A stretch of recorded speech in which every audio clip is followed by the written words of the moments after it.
What is going on, everyone? This is Nero again. Today for you, some Battlefield 3 gameplay, playing some Rush on Metro Station. Now, before I get into the gameplay, I would like to kind of discuss why we're so far into the game.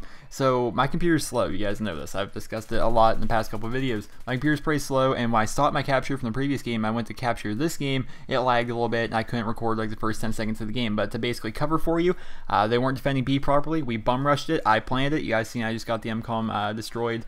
Little accolade, little thingy pop up on my screen, and yeah, and throughout this gameplay, as we're gonna see, what you were looking at. This is roughly what, like a 6-minute video, maybe a 7-minute video.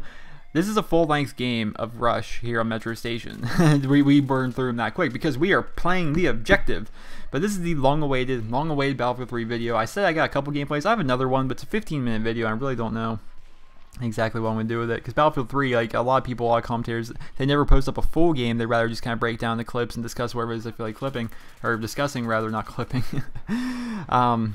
That's kind of what they do, and I'm not sure that that's the best way to go about posting a Battlefield 3 gameplay. I'm not sure, but for this particular video, it is a full-length match. We completely take out every MCOM station between here and the end within the frame of this video, and you guys can be checking that out. And you want to know why we're doing that? Because we are playing the objective, ladies and gentlemen, boys and girls. We are PTFOing like a boss. For those of you unaware, PTFO is play the fucking objective, which is something that's gotten a lot more popular in the online gaming community as of late. You know, a lot of people are saying it, people are putting it in their clan tag, and it's with good reason. I definitely think it's with good reason.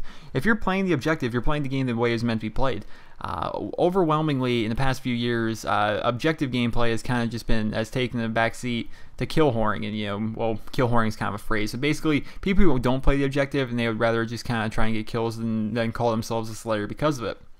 This is the reason you see so many Moab gameplays on YouTube where they lose the game, is because they're doing absolutely nothing to protect the flags or plant the bombs or do anything of that nature, and instead rather they're getting kills and expecting their teammates to do it. Now, they're both in the wrong. The person that's getting all these high kill streaks, these amazing gameplays, he's in the wrong because he's not playing the objective. I mean, sure, he's getting a bunch of kills and he is slaying, but he still is in the wrong. I can't believe I drop shot that guy in Battlefield. Just a Call of Duty reflex, I guess.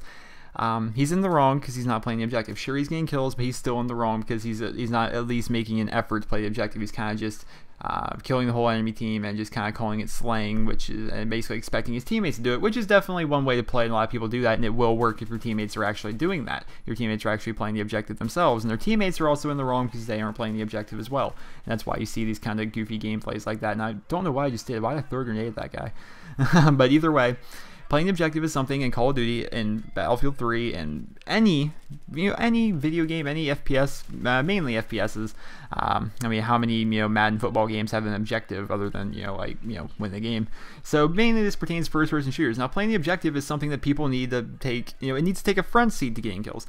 I think the whole thing about it is, like, people watch YouTube videos and you see their favorite commentators. They see these guys putting up these ridiculous scores and not really playing the objective the way they probably should, or things like that.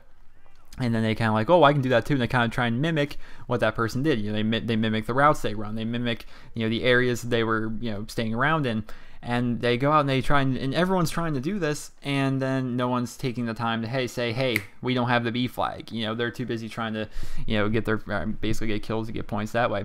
People don't realize a lot of the benefits of playing the objective, and I still believe to this day that the older style Call of Duty games, like for example Call of Duty 4 and World at War, I think, and Modern Warfare 2, I think Modern Warfare 2 definitely as well.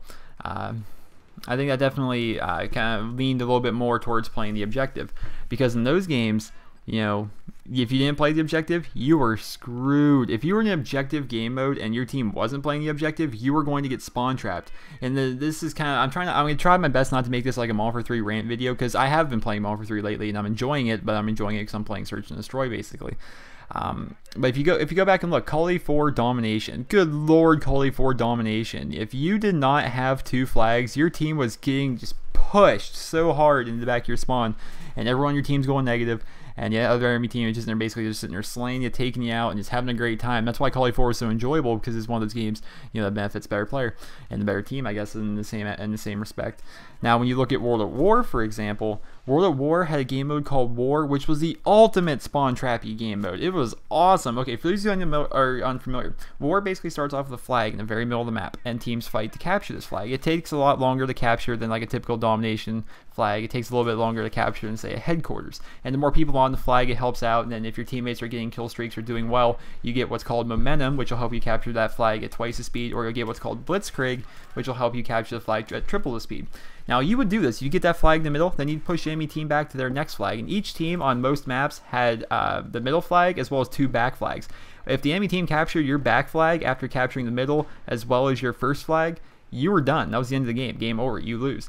And that was kind of how it was. Now, of course, there were certain maps, like kind of like Dome, where there's only 2 flags. You know, they had the main middle flag and then your back flags, each in your own respect, your own each back flags. How this worked was you would, you know, if your teammates, you would go up there and you'd capture the first 2 flags and then you'd push them back to their final flag. It was over. I shit you guys not. It would be 110%. You were done.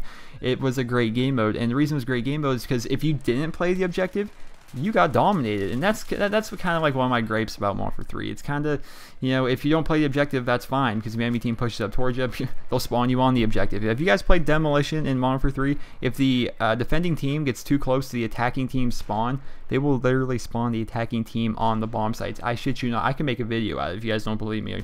Go try it in a private match, especially like on Village or something like that. It will happen. Here comes my first death of the video. I go up here trying to be a wise guy and knife this guy, and he somehow hears me or something, then the game ends.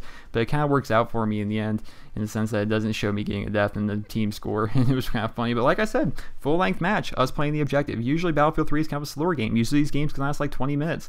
No, not this game, because we played the objective, we ran with a full squad, went through, and we got shit done. So I hope you guys all enjoy this gameplay. I hope you guys can like take something away from this and kind of think to yourselves, hey, I'm going to play the objective a little more. This has been Nero, and I hope you guys all have a wonderful day.